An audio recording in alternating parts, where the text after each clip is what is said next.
प्लेटो नामक विद्वान ने कहा था, यदि पढ़े लिखे लोग राजनीति में भाग नहीं लेंगे तो वे तैयार रहे उनके ऊपर अनपढ़ लोग शासन करेंगे। सर, पढ़े लिखे लोग राजनीति में भाग ही नहीं ले रहे हैं। देखो, अगर आपके एरिया में कोई पढ़ा लिखा मुखिया खड़ा हुआ या पढ़ा लिखा कोई वार्ड मेंबर छोटे मोटे से समझो, तो उसे हारने मत देना। 2024 में हम लोग को नहीं बुझा रहा है। एक पढ़ा लिखा एक अनपढ़ को मिलाओगे तो पढ़ा लिखा इंसान बेचारा चुप हो जाएगा, अनपढ़ इतना चिल्लाएगा, ईएमआई पे गाड़ी निकाल के उड़ेगा, इसे लगेगा अंबानी के बाद यही है। एक पढ़ा लिखा इंसान यदि हारेगा ना,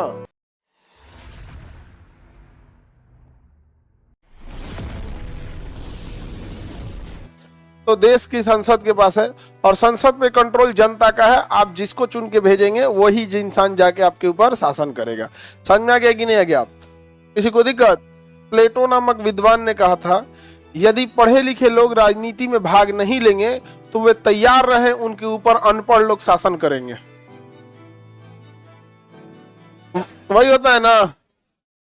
और सबसे बड़ा चीज ये है कि बिहार और यूपी में या जो भी जहां जनसंख्या ज्यादा है ना, वहां पॉलिटिक्स भी ज्यादा रहती है, क्योंकि सीटें ज्यादा रही।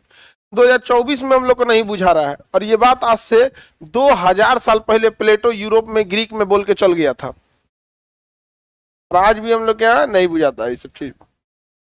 ऐसा नहीं है कि समझदार लोग नहीं है, बट समझदार लोगों की संख्या कम है, बकलोलवन की संख्या ज्यादा है।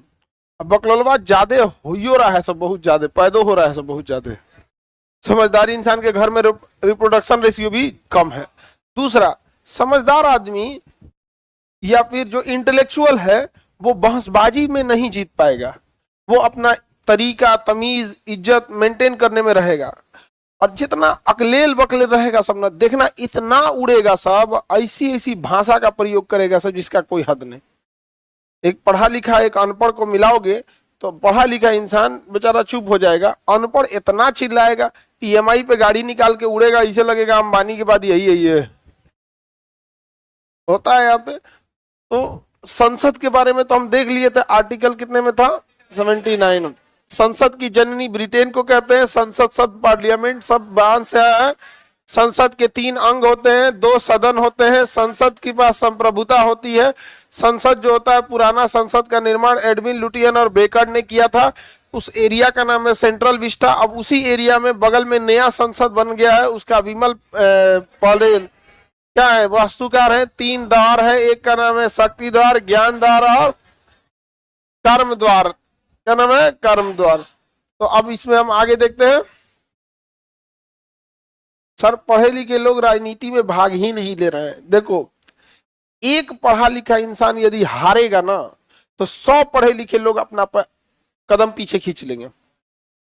तो याद रखिएगा कि अगर आपके एरिया में कोई पढ़ा लिखा मुखिया खड़ा हुआ या पढ़ा लिखा कोई वार्ड मेंबर छोटे मोटे से समझो, तो उसे हारने मत देना। कि वो हारा तो 100 ठोको क्या करेगा, पीछे खींच देगा। यही चीज लड़की लोग के साथ है। आप लोग का पढ़ाई लिखाई जो कर रही है लोग ना, यदि यहाँ से आप पढ़ लिख के नौकरी लेके जाइएगा तो कम से कम 100 लड़कियां प्रेरित होंगी, 100 लड़कियों के माँ बाप होंगे जो अपनी बच्चियों को पढ़ने के लिए भेजेंगे।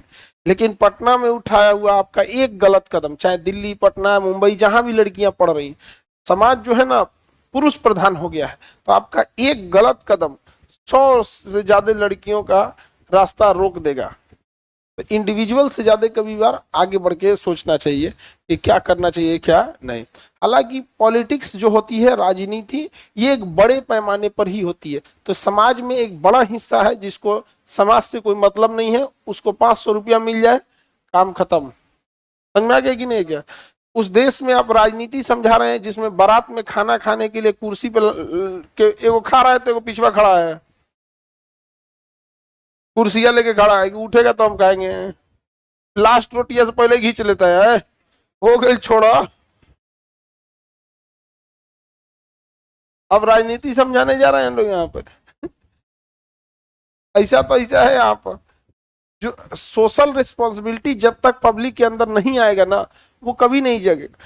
आप सोचिए कि कितना भ्रष्ट लोग हैं जो हॉस्पिटल में गए इलाज कराने वाले मरीजों का पॉकेट मार के पैसा चुरा ले रहा है। भाई तुम कहीं और चुराओ, समझ में आता है, हॉस्पिटलवा में चुरा रहा है। सोचिए कि हम लोग वहां उम्मीद लगा के बैठ रहे हैं लोग। यहाँ इंसान अगर कोई रेलवे प्लेटफॉर्म पे सोता है ना तो 250 रुपया का चप्पल पकड़ के सो रहा है। हम विश्व गुरु बनने का सपना दिखाइए और अपने आप को चाहे जितना पीठ थपथपा लीजिए, हमला 200 रुपया का चप्पल सुरक्षित नहीं है। और हम समाज में उम्मीद लगा के बैठे हैं कि बहन बेटियां सुरक्षित रहेंगी।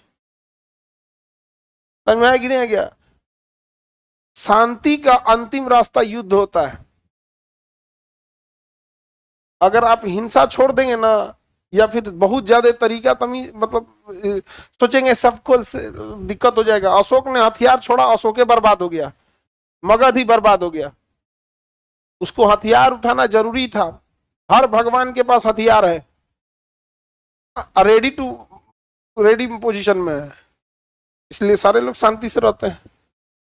देखते हैं तो चलाए ना चलाए अलग बात है कि नहीं है? तो शांति का अंतिम रास्ता युद्ध है, चाहे वो महाभारत का युद्ध हो, चाहे वो लंका जलाना हो। शांति हर जगह पहले ले गए थे, जब नहीं माने तो युद्ध किया गया था।